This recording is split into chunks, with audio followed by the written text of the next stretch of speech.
Good morning. My name is Carrie Nielsen. I am a member of the Board of Trustees here at MLUC, and we are so thrilled to have all of you here with us this morning, whether you're here in the main meeting room or joining us online from anywhere in the world. We are glad that you are with us today. As Unitarian Universalists, we strive to keep love at the center of everything we do. And that means, in this congregation, we are loved even when we're struggling, even when we're not at our best. So whatever is going on with you this morning, you have come to the right place. And tomorrow, the right place to be will be Ridley Creek State Park for our annual church picnic. It is...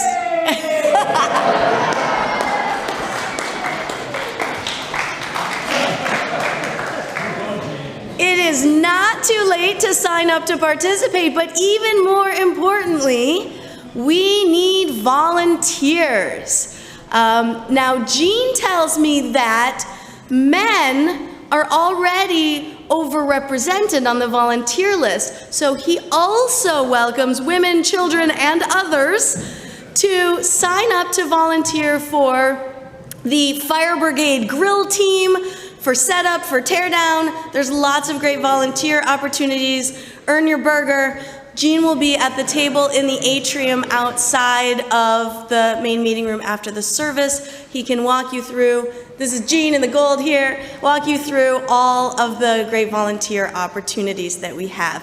And then, after you pass by Jean and sign up to volunteer, I invite you to continue on into coffee hour and join us for conversation, especially any of you who may be new or new-ish. We're so glad to have you here, and we'd love to get to know you better at coffee hour. Now, this morning, our worship is being led by our guest minister, the Reverend Laura Solomon, who is the new minister at the Unitarian Universalist Church of Delaware County, UUCDC.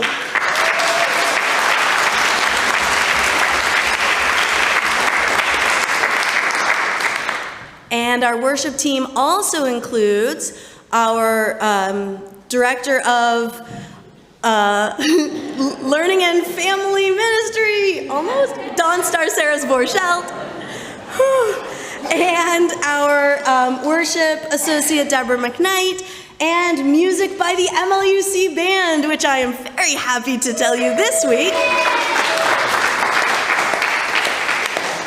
includes David Brown, Jodie Brown, and a bunch of Zinks. We've got Anna, Teresa, Henry, and Michael all providing our beautiful music this morning. But before we get to the Prelude, which I'm super excited for, I would ask that you double check that your devices are in silent mode, and then join me in reciting our congregation's mission. Together, we transform lives through love, service, and our welcoming faith.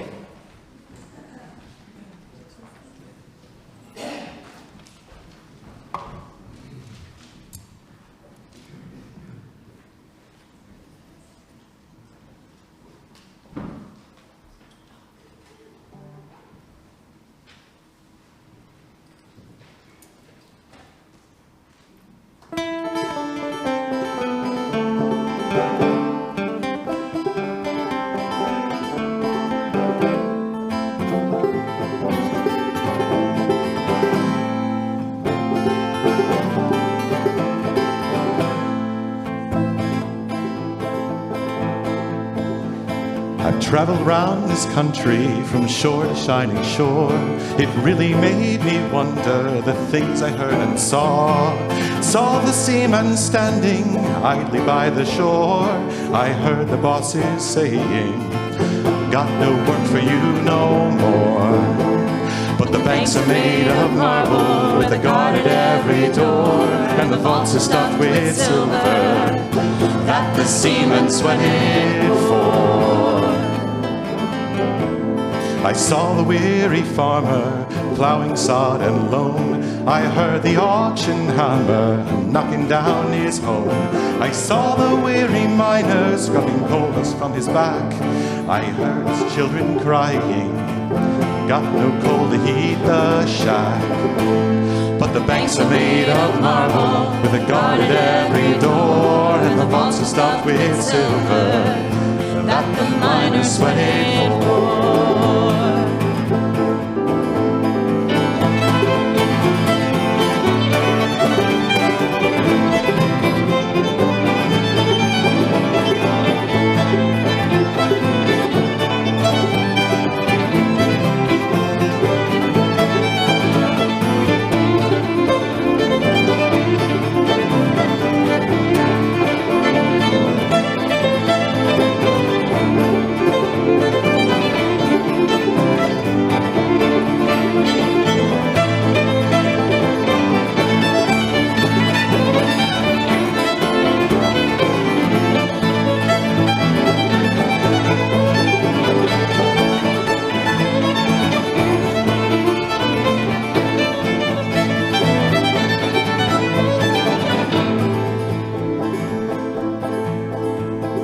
Traveled round this country from shore to shining shore. It really made me wonder the things I heard and saw. I've seen my brothers working throughout this mighty land. I prayed we'd get together and together make a stand. Then we'd own those banks of marble with the guard at every door, and we'd share those vaults of silver that we have sweated for. Then we'd own those banks of marble with a guard at every door, and we'd share those vaults of silver that we have sweated for.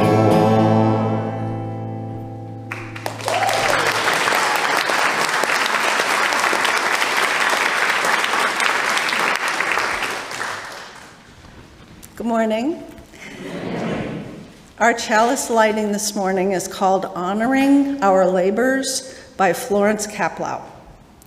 In recognition of Labor Day, we light this flame to honor all work, including the work of our hands and our backs, in gratitude for all the labors that support our world, and for all those who boldly continue the work of justice, equity, and peace. Please stand in body or spirit to sing hymn number 125, From the Crush of Wealth and Power.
Henry hikes to Fitchburg.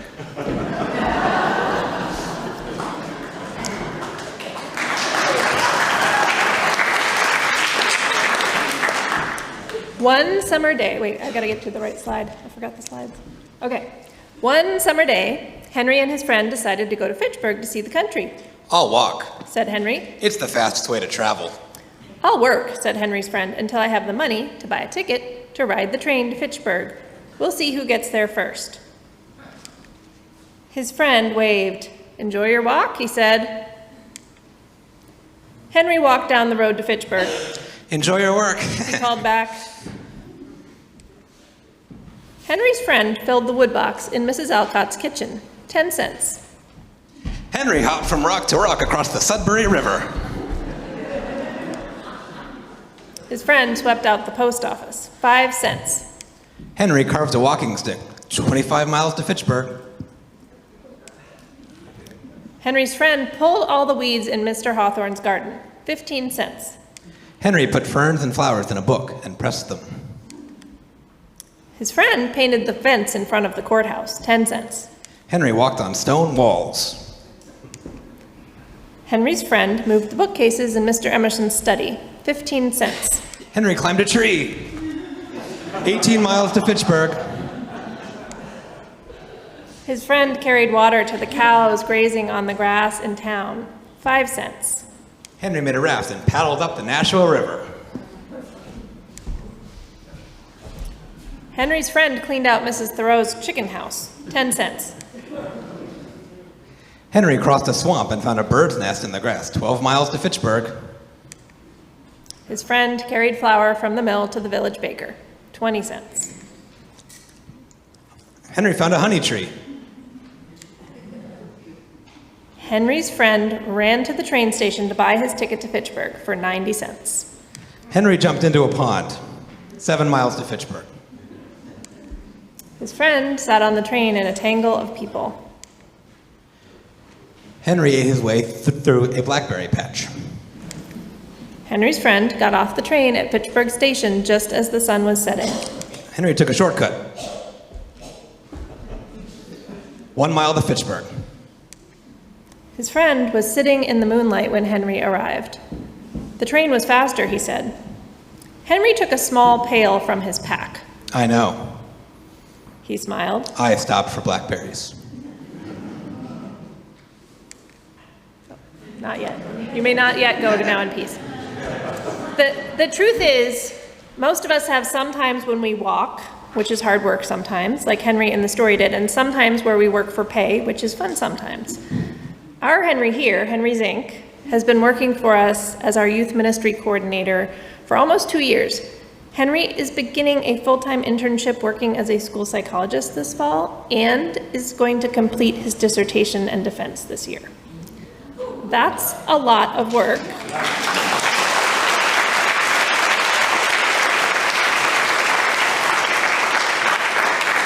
So that he may also have time to pick blackberries, metaphorically, I think, mostly. He's decided to resign from our youth ministry position effective September 1st, which makes me very sad because Henry has been wonderful to work with and has helped our youth and our youth group through some really significant maturational growth. But I'm also happy for him and happy to know that because of his personal connection with our congregation, he does plan to keep on being involved in different ways, like playing music for us. So let's have another round of applause for Henry.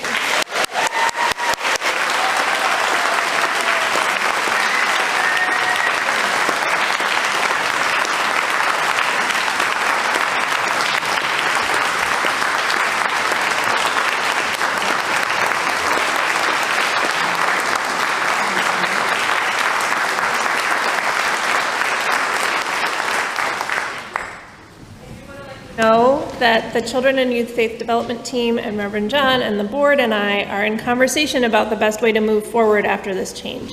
It's important to find just the right person for a position like this one, and there are different ways we could configure staffing to best meet the congregation's needs depending on who we can find to join the staff team. But in the short term, I am really happy to tell you that Megan Caplow, who is a longtime member, a professional educator, and a parent of several of our youth, has offered, you don't even know what she did yet, has offered to take on the role of interim, which means temporary youth ministry coordinator, while we figure out what we're doing.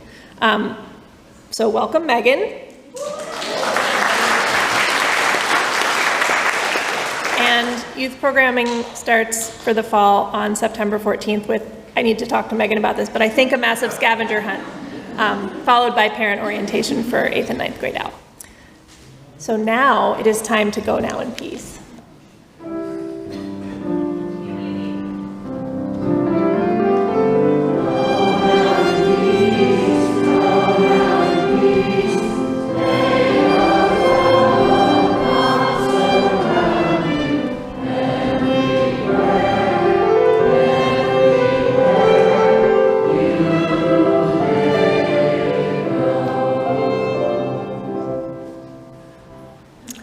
Each month, we donate half of our collection to a worthy organization in need. The recipient of MLUC's August offering outreach is Family Promise of MontCo, PA.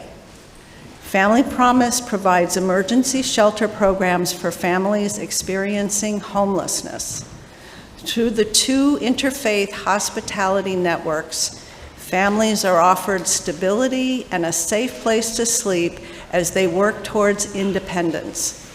One parent shared these words: "I'm anxious all day knowing I have nowhere to go, but when I pull up to your church and see your smiling faces, I know that I am loved and safe." Family Promise is committed to partnering with community to address homelessness and hunger one family at a time. To make a cashless donation, whether watching remotely or from here in the sanctuary, please follow the instructions on the screen or on the back page of the order of service.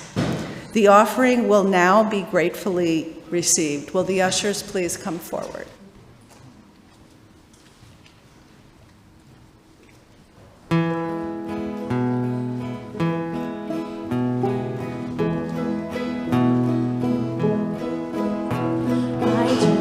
I saw Joe Hill last night, alive as you and me.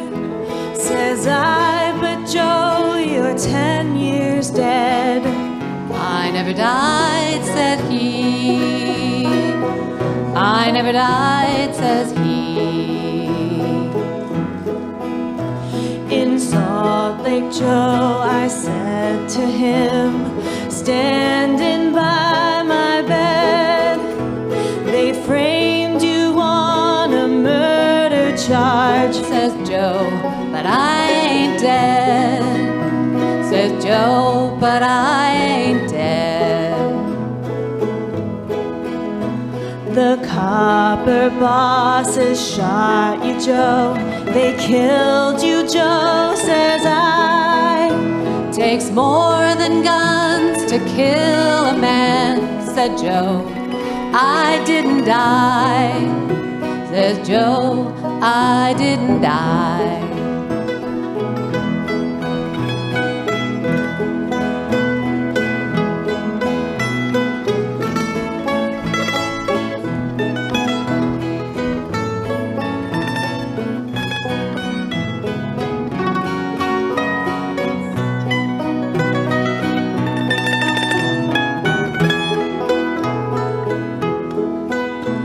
And standing there as big as life and smiling with his eyes, Joe says what they could never kill went on to organize, went on to organize. From San Diego up to Maine, in every mine and mill, where workers stand up for their rights, it's there you'll find Joe Hill. It's there you'll find Joe Hill. I I dreamed I saw Joe Hill last night, alive as you and me. Says I, but Joe, you're 10 years dead. I never died, says he. I never died, says he.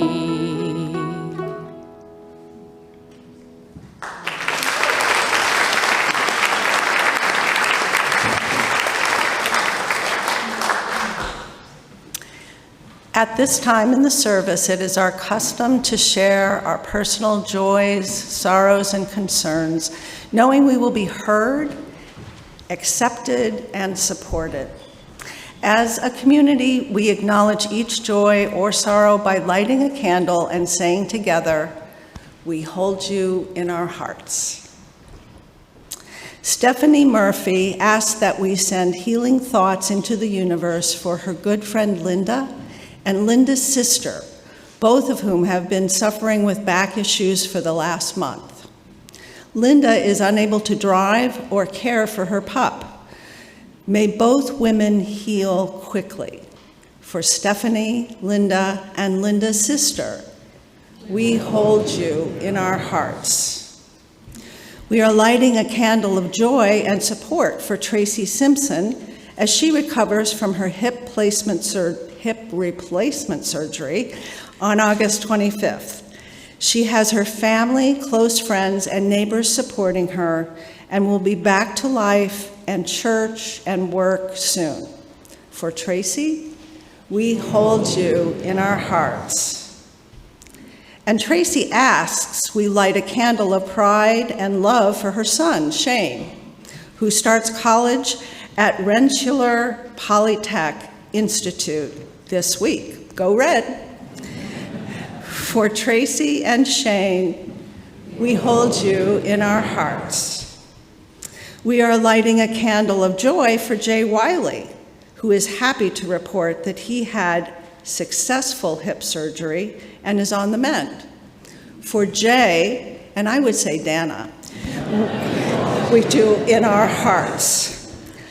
Liz Blygan, did I say that right? Liz Blygan asked that we light a candle of sadness for the passing of Mary Sugar, Director of Music at St. Matthew's Methodist Church of Valley Forge, which is Liz's former church.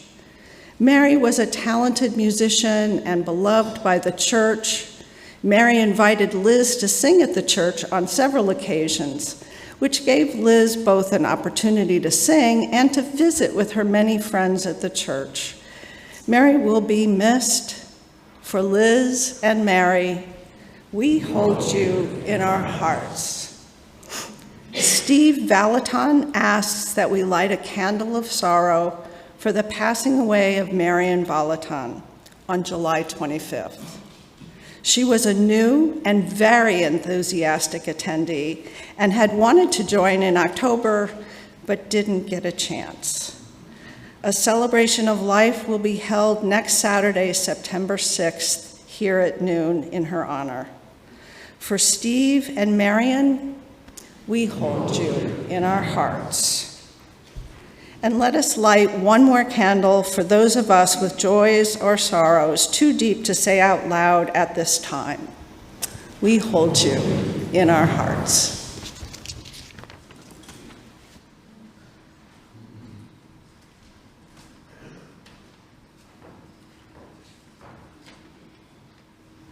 Good morning. Good morning.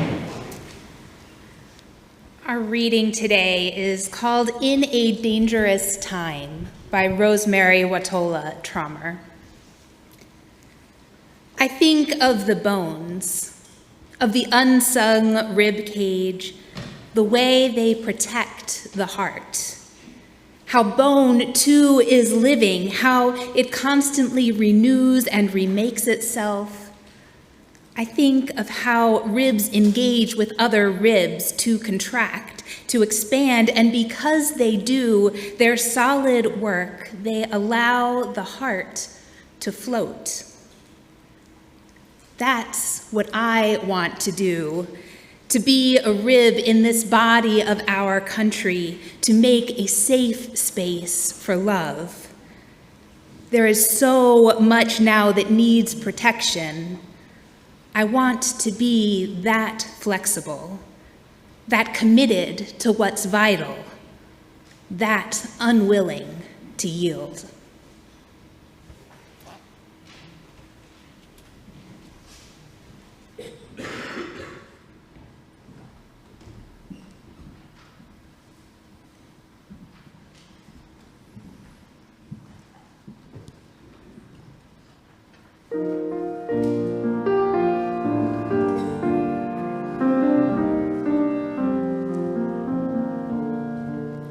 As we go marching, marching in the beauty of the day, a million darkened kitchens, 1,000 mill-lofts gray are touched with all the radiance that a sudden sun discloses.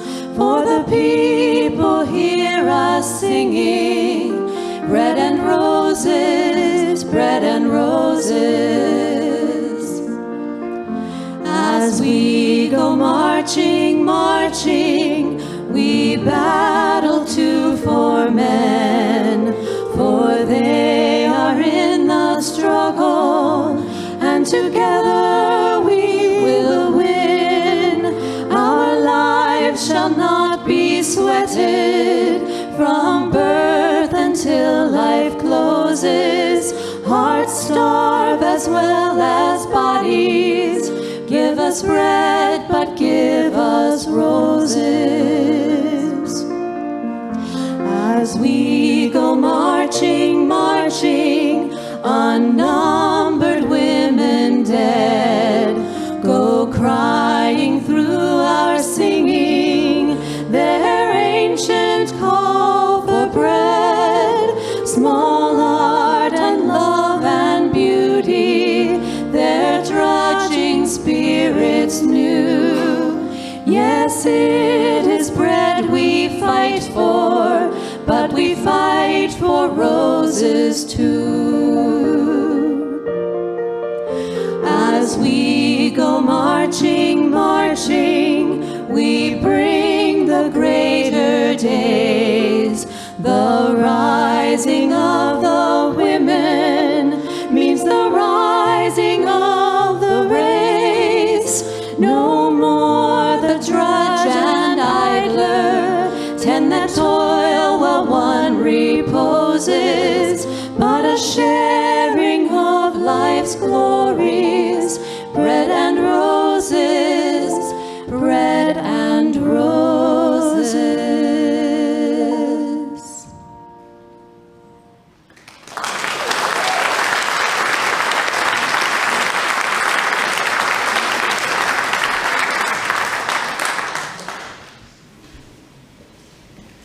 What a joy it is to be here with you all this morning. The music is so incredible, and you're such a warm and welcoming community.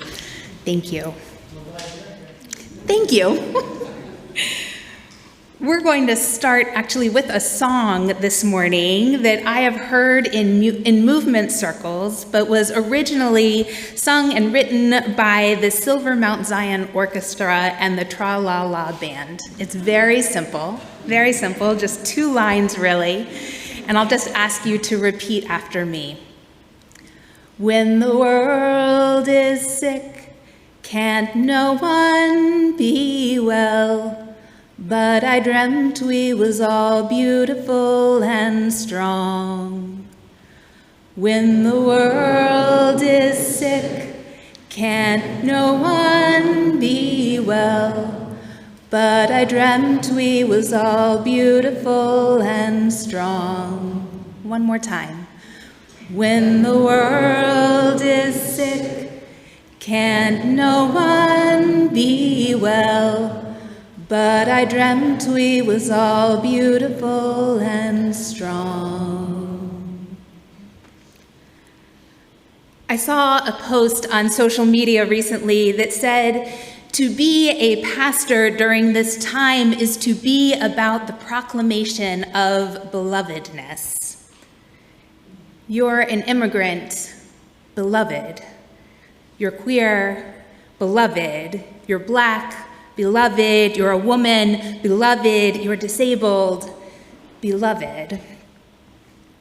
It's tempting to write an entire sermon that is just a litany for all the ways you are beloved, all the factors that make you beloved by me, by the divine, by your communities. If you're poor, you are beloved. If you've had an abortion, you are beloved. You're chronically ill, beloved. If you're trans or non-binary or otherwise gender expansive, you are beloved. If you are divorced, you are beloved. If you're on food stamps or on disability or you receive government assistance, you are beloved. If you have a job, if you're retired, if you're unemployed, or if you're recently fired or concerned you might be, you are beloved. If you're neurodiverse or have neurodiverse children, you are beloved. If you're mourning, you and your grief are beloved. If you're full of rage, your rage is sacred and you are beloved. If you're despairing or hopeless or depressed or anxious, you are beloved. If you live with trauma, with mental health conditions, if you are in therapy, if you take medication, or if you do not, you are beloved. If you're living with shame or regret, you are beloved. You who are single, married, widowed, you with children and without, you who share a home with extended family, and you who live alone, you are beloved. Beloved, beloved, beloved, you are beloved. Yes, being a pastor during this time means that I am going to proclaim our belovedness. But beloveds, that is not my work alone. That is the work of all of us. How might you proclaim others' belovedness? How might you proclaim your own deep and profound belovedness? When the world is sick, can't no one be well? But I dreamt we was all beautiful and strong. When the world is sick, can't no one be well?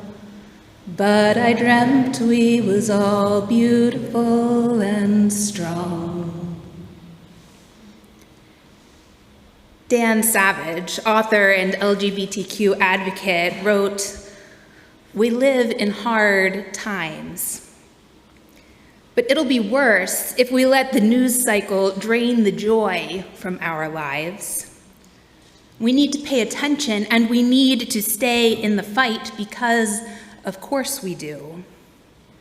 But we should spend as much time as we possibly can with friends and lovers doing things that bring us joy. Anyone that tells you that making time for joy, however you define it, is a distraction or a betrayal has no idea what they're talking about. During the darkest days of the AIDS crisis, we buried our friends in the morning. We protested in the afternoon, and we danced all night. The dance kept us in the fight because it was the dance we were fighting for. It didn't look like we were going to win then, and we did. It doesn't feel like we are going to win now, but we could. Keep fighting. Keep dancing. I keep trying to find an answer to what I should be doing in this time. However, the most I can find is information about just how dire everything is. As grateful as I am for journalism and journalists, this also leaves me overwhelmed and with what feels like few options. I can doom scroll and sink into despair, or I can stick my head in the sand and move about my day as though we are living in normal times. I keep trying to remind myself that there is wisdom in this. Our bodies are wise and tell us when to disengage or dissociate. Our bodies and minds are wise and aren't meant to hold the chaos, the cruelty, and so they are coping in the only ways they know how. Because that's part of the point. If we are overwhelmed, we are incapacitated. If we are disengaged or dissociated, we can't fight back. The overwhelm prevents us from not only working towards a better world, but for even remembering that a better world exists. This overwhelm is not by accident, it is by design. So where can we turn instead? Author Walida Imarisha writes that she uses speculative visionary fiction as a way to build a future where the fantastic liberates the mundane.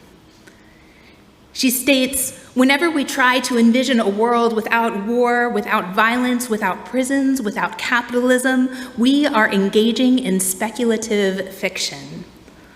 All organizing is science fiction. Organizers and activists dedicate their lives to creating and envisioning another world. Imarisha continues, once the imagination is unshackled, liberation is limitless. Imarisha's words remind us that the work of radical imagination isn't just about dreaming, but that it's about liberating ourselves to live differently. So what does that look like? What does my unshackled imagination tell me? What does your unshackled imagination tell you? I don't know about you, but I can imagine a world without genocide.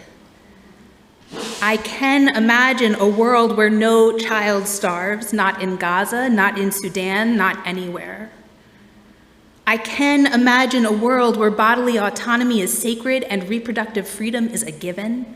A world where people of every gender can live and thrive. A world with equitable wealth where no one has too little and no one has too much.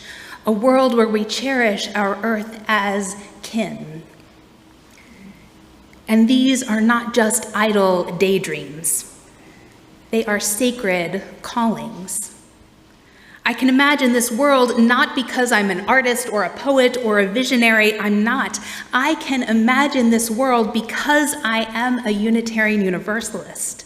And my faith doesn't just allow me to imagine this world. It insists that I must.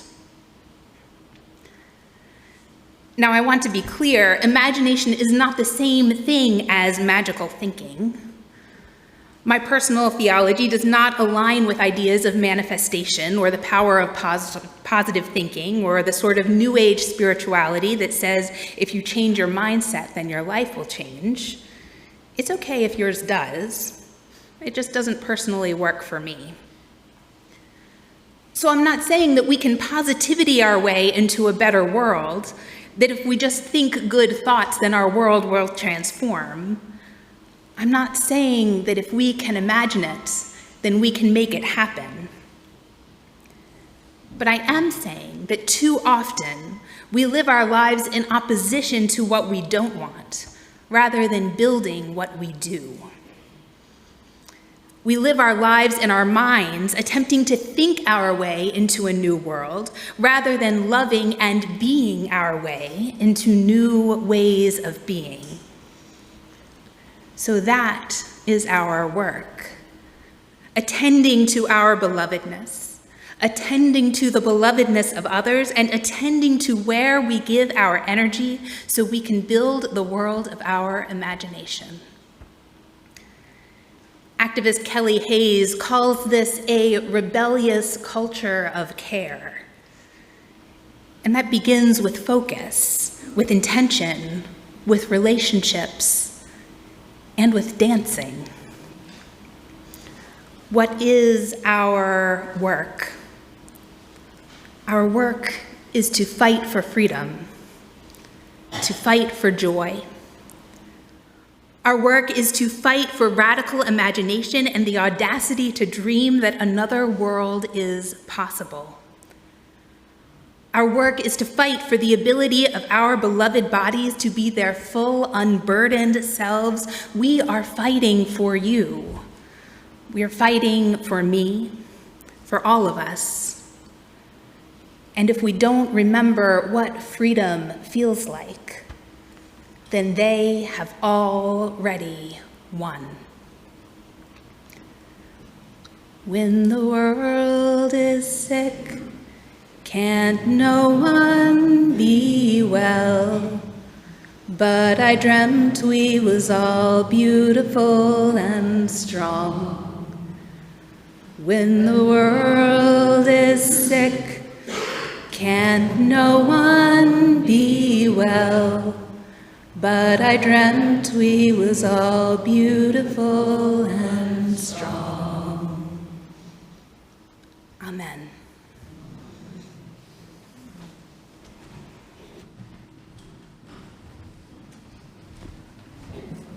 We now invite you to rise and body your spirit as we sing hymn number 170, We Are a Gentle, Angry People.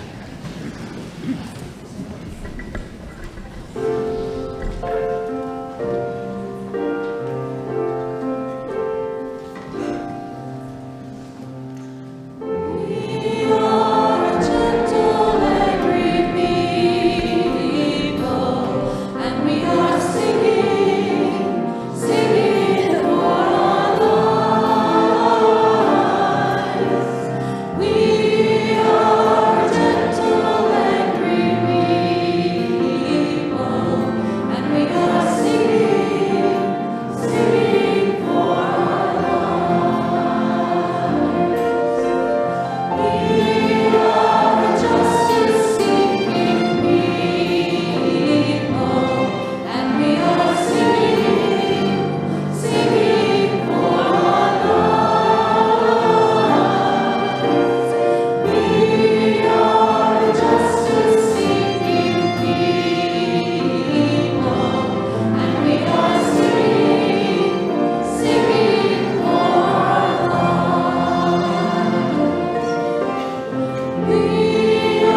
May we return to our precious, beloved bodies again and again. Return to that rebellious culture of care for ourselves and one another so we can remember what we are working for the joy, connection, and the resilience with which we can live our lives. Go in peace.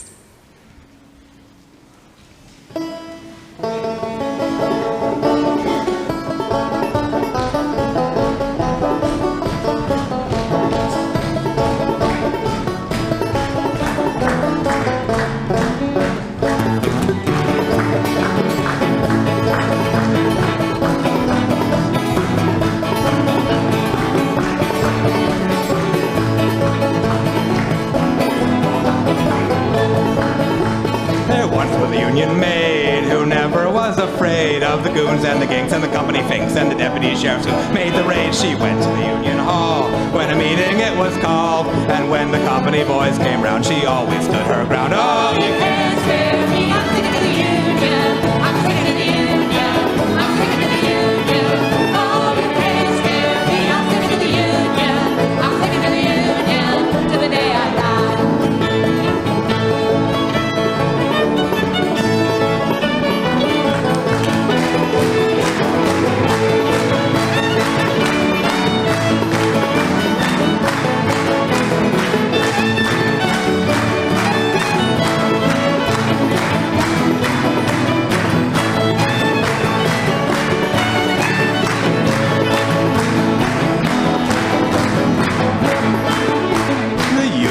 Was wise to the tricks of the company spies. She never got fooled by a company stool. She'd always organize the guys, and she always got her way. When she asked for higher pay, she'd show her card to the company guard, and this is what she'd say. Oh, you can't spare me, I'm sticking to the union, I'm sticking to the union, I'm sticking to the union. Oh, you can't spare me, I'm sticking to the union, I'm sticking to the union till the day I die.